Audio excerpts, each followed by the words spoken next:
Friends, welcome back to your channel Brilliant Minds by Neeru. Students, आप लोगों के 12th के टर्म 1 के एग्जाम बिल्कुल 3 और 4 डेज आपके रह गए हैं प्रिपरेशन के लिए। तो एक और वीडियो आपके लिए है students for CS and IP students, जिसके अंदर आपको मैं बताने वाली हूँ कि इस असर्शन एंड रीजनिंग के क्वेश्चंस को किस तरह से आप लोग अटेम्प्ट करेंगे। इसमें 10 क्वेश्चंस हैं जो मैंने लिए हैं आपको बताने के लिए।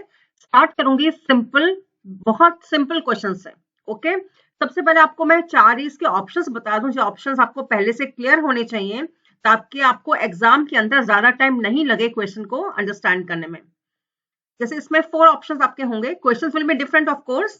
ए part, both assertion and reasoning are true and R is correct explanation of A. आपके सामने स्टूडेंट्स दो चीजें दी जाएंगी, एक असर्शन और एक रीजनिंग। असर्शन क्या है? मीन्स एक स्टेटमेंट, एक स्ट्रॉन्ग बिलीफ आपका हो सकता है कि ये चीज ऐसी होती है, आपको वो बताना कि वो ट्रू है या नहीं है। Then you have to read the second part, that is R, that is the reasoning, कि वो ट्रू है या नहीं है।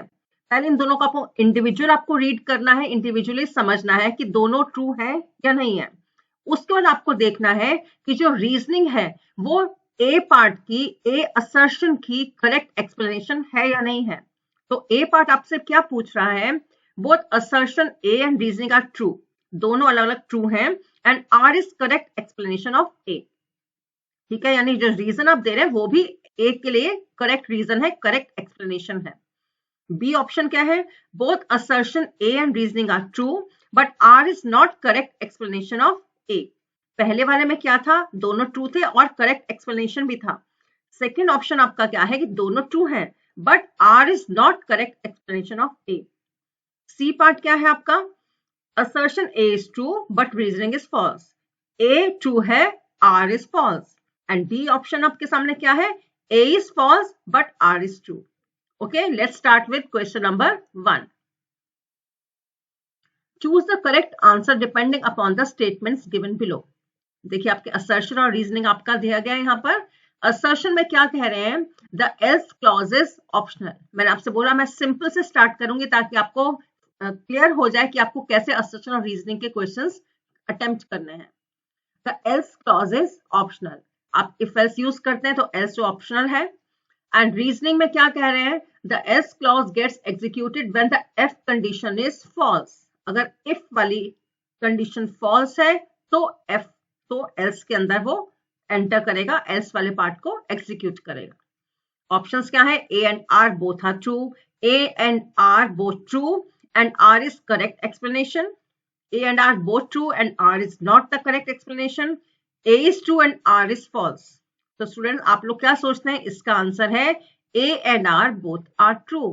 Else जो है ऑप्शनल होता है, आप दे सकते हैं सिंपल, जैसे for example if marks is greater than 33 print pass. इससे मैंने एल्स था वो मैंने दिया ही नहीं, एल्स क्योंकि ऑप्शनल है। जस्ट आपको इतना बता दिया अगर मार्क्स 33 से ग्रेटर है तो आप उसे पास दे दीजिए। और रीजन भी आपका अलग से इंडिविजुअली देखेंगे तो रीजन भी करेक्ट है।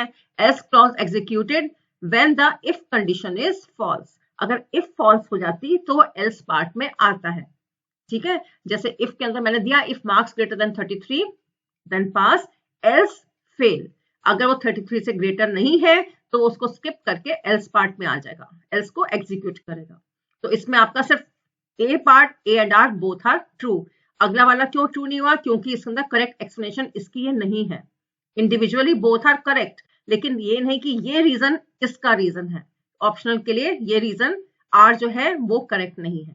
Okay, let's move to question number 2। Choose correct, ये भी बहुत सिंपल है students. Choose correct option. x is equal to 5, print x double is equal to 5। इसका आउटपुट क्या आएगा? Statement 1, output of above Python code is true. बताइए, x को मैंने 5 इनिशियलाइज कर दिया, then x double is equal to 5। इसका answer क्या ट्रू में आएगा? देन सेकंड स्टेटमेंट जो है आपके, double is equal to operator represents assignment operator. Double is equal to है, क्या ये असाइनमेंट ऑपरेटर कहलाता है? ओनली स्टेटमेंट 1 इज ट्रू, इसका आंसर ट्रू में आएगा। ओनली स्टेटमेंट 2 इज ट्रू, कि ये असाइनमेंट ऑपरेटर है। Both are true, first and second are true, but statement 2 is not correct reason for statement 1। दोनों ट्रू है लेकिन ये वाला रीजन जो नीचे वाला सेकंड है ये इसका करेक्ट एक्सप्लेनेशन नहीं है, एक करेक्ट रीजन नहीं है। And last option is both are true but 2 is the correct reason for statement 1। Sir students बताइए क्या इसका आंसर होगा? इसका आंसर है ओनली स्टेटमेंट 1 इज ट्रू। आपको मालूम है x is equal to 5 initialise कर दिया and this is equality check. Equality check कर रहा है क्या a 5 के इक्वल है? Yes, already we have assigned 5 value to ax। तो x double is equal to 5 का आंसर क्या आएगा? ट्रू। बुलियन में आएगा ट्रू या फॉल्स होते हैं आंसर, तो इसका आंसर ट्रू में आएगा। So that is the correct answer. और सेकंड में हमें कहा गया है डबल इज इक्वल टू जो यहाँ पर आ रहे हैं that represents assignment operator. Wrong, ये आपका ट्रू नहीं है क्योंकि जो is equal to x is equal to 5 that is the assignment operator और ये आपका इक्वालिटी चेक के लिए होता है। सो क्लियर स्टूडेंट्स, बहुत क्लियर हो गया आपको कैसे असर्शन और रीजनिंग के आपको क्वेश्चंस अटेम्प्ट करते हैं। अब बाकी के 8 क्वेश्चंस भी आपके सामने मैं डिस्कस करती हूँ। Assertion, list are sequences just like strings.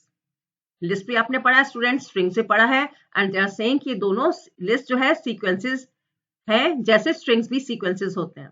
Okay, reasoning क्या है? List are mutable. अब इसमें क्या कह रहे हैं ऑप्शंस क्या है? A and R are true, दोनों ट्रू है, इंडिविजुअली ट्रू है and R is correct explanation of A.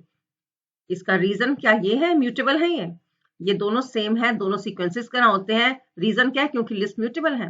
Okay, B part देखते हैं। Both A and R true but R is not correct explanation of A.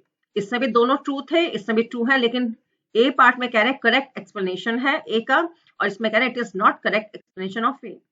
C part A is true but R is false. D part A is false but R is true. So correct answer is B. What is this? Both are true, दोनों true है लेकिन R is not the correct explanation of A. लेकिन इसका reason ये नहीं है कि वो लिस्ट म्यूटेबल है इसलिए वो उसके जैसा सीक्वेंस की तरह है। इसके एक्सप्लेनेशन के अंदर आपको मैं एक बताना चाहूंगी, list are just like strings but they are mutable which means list can be changed once created. Mutable का मीनिंग क्या होता है स्टूडेंट्स? जिसको हम चेंज कर सकते हैं। List in Python is called arrays and other programming languages. ठीक है, जस्ट फॉर योर नॉलेज मैंने आपको एक्सप्लेनेशन दिया है थोड़ा सा। चलिए अब क्वेश्चन 4 पर आते हैं हम लोग। Assertion, joining two lists is just like adding two strings. जैसे मैंने लिखा, दो स्ट्रिंग्स दिए, A is equal to India and B is equal to country, तो इसको दोनों को ऐड कर सकती हूँ।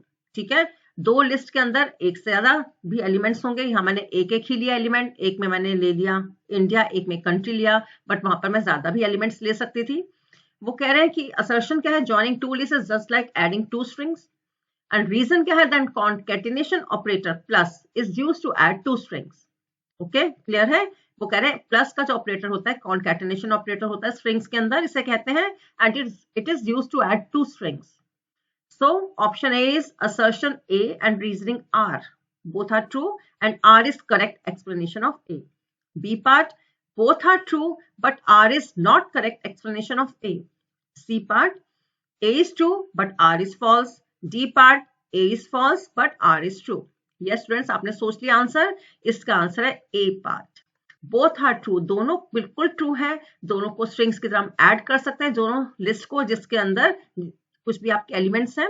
देन उसका जो रीजन है करेक्ट एक्सप्लेनेशन है, बिल्कुल करेक्ट है। कॉन्कैटिनेशन ऑपरेटर जो होता है वो ज्वाइन करने के लिए यूज होता है। इसका एक्सप्लेनेशन आपको बता दूं, the concatenation operator plus when used with two list joins them. The plus operator when used with list requires that both operands must be of list type. लेकिन ये उसके प्रीरिक्विजिट है, ये कंडीशन है कि दोनों के अंदर दोनों ऑपरेंड्स जो लिस्ट 1 और लिस्ट 2 को हमें ऐड कर रहे हैं कॉन्कैटिनेशन ऑपरेटर यूज करके, दोनों का लिस्ट टाइप सेम होना चाहिए। ठीक है, दोनों के अंदर अगर आपके स्ट्रिंग्स हैं या इंटीजर है जो भी है आपका सेम होना चाहिए। You can not add any other value to a list, आप उसके अंदर कोई और वैल्यू नहीं ऐड कर सकते हैं। एग्जांपल देखिए, if list 1 contains 1 2 3 and list 2 contains 4 5 6, आपने यहाँ पर एडिंग के लिए कॉन्कैटिनेशन मींस जॉइनिंग के लिए आपने प्लस का ऑपरेटर यूज किया है। देखिए 1 2 3 एंड 4 5 6 यहाँ पर रह गया है, 1 2 3 and 4 5 6, that is the correct answer. Now question number 5. Assertion A. Using append, many elements can be added at a time.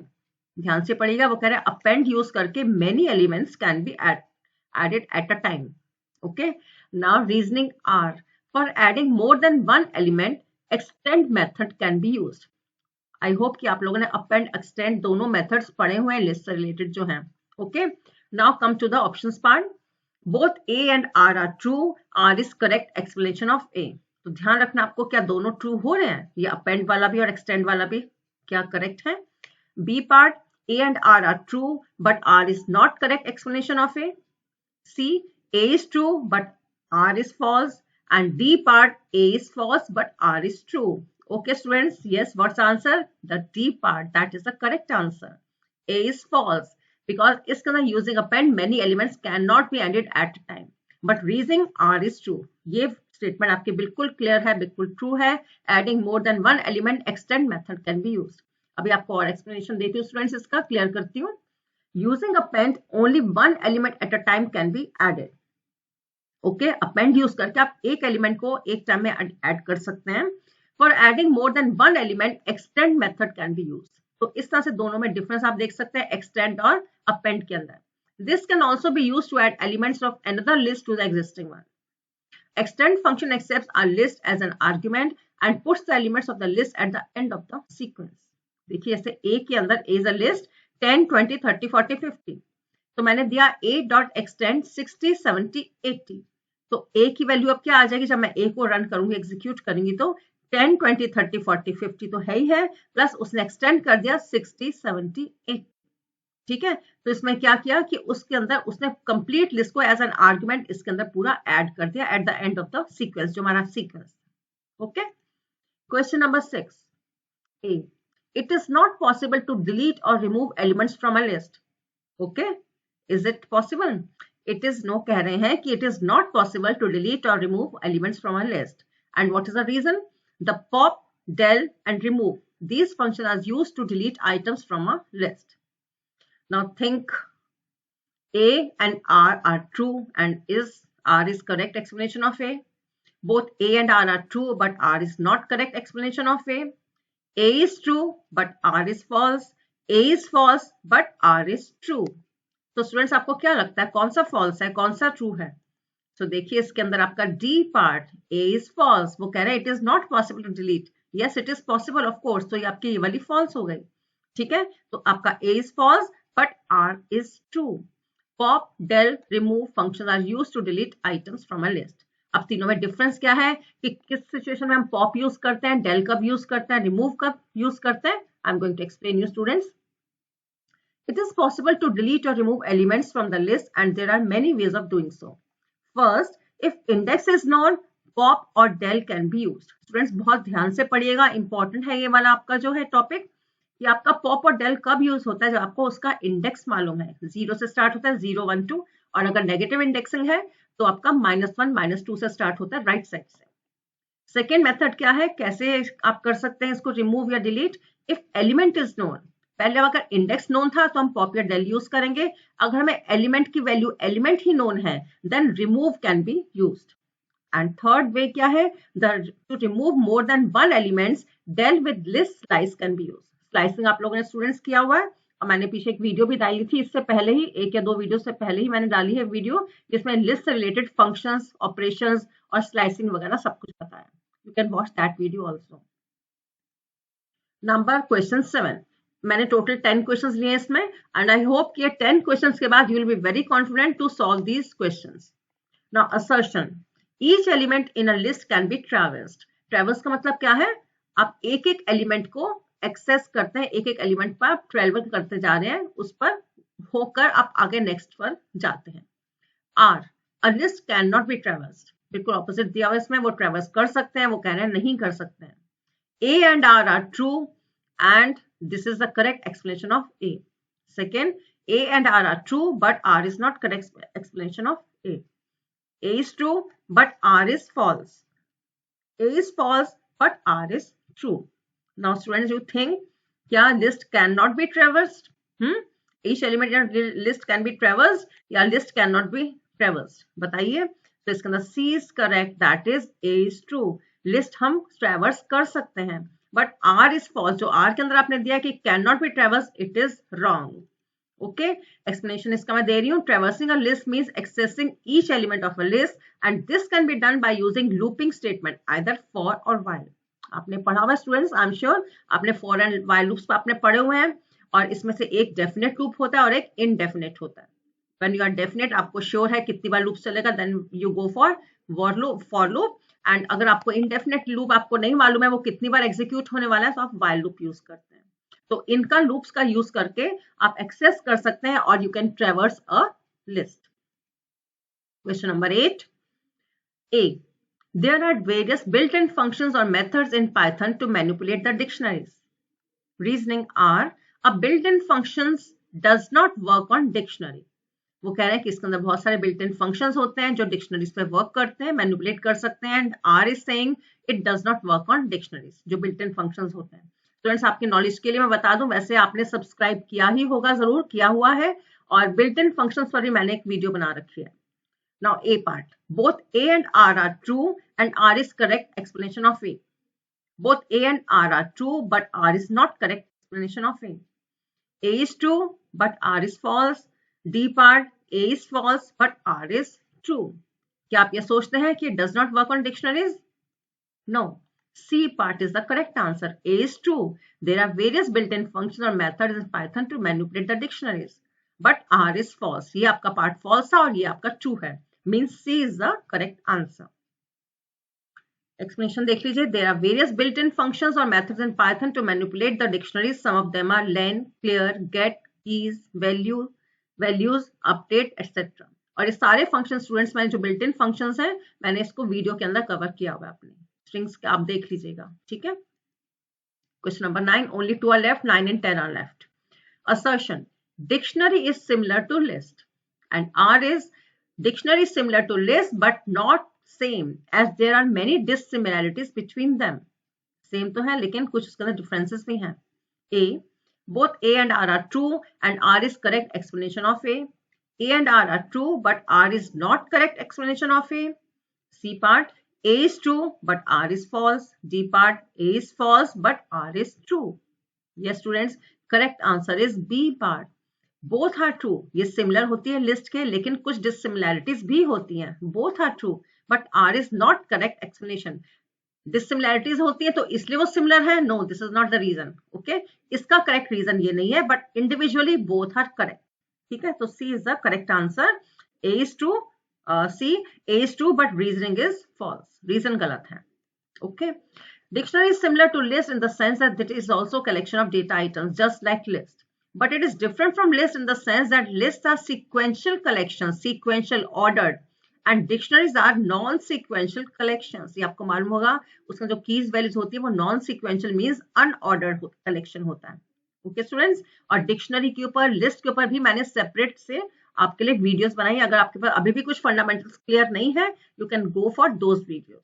और अगर आपको एक क्लियर है चीजें तो आप इस तरह के मैंने बहुत सारे प्रैक्टिस पेपर्स बना रखे हैं, उनके आप गो थ्रू कर लीजिएगा। Okay students, last question student, dictionary in Python is an ordered collection of data values. अभी हमने किया था ordered, unordered या sequential and non-sequential। तो assertion क्या है? Dictionary is an ordered collection of data values and R is dictionary stores data as key value pairs. Key value pairs, yes, you have to think. So both A and R are true. R is correct explanation. Both A and R are true but R is not correct explanation of A. A is true but R is false. A is false but R is true. Yes students, correct answer is D. A is false but R is true. ये आपका wrong है। अभी आपको बताया था कि वो ordered नहीं होता, unordered होता है, non-sequential होता है। So it is false. And second part that is true. इसका reasoning भी है, उसके अंदर data क्या होता है, key value pairs में होता है, ठीक है। Okay, so that was the last question and I wish all the best students to all of you for your term 1 examination and very soon एक मेरी और वीडियो आने वाली है। Okay, do keep watching.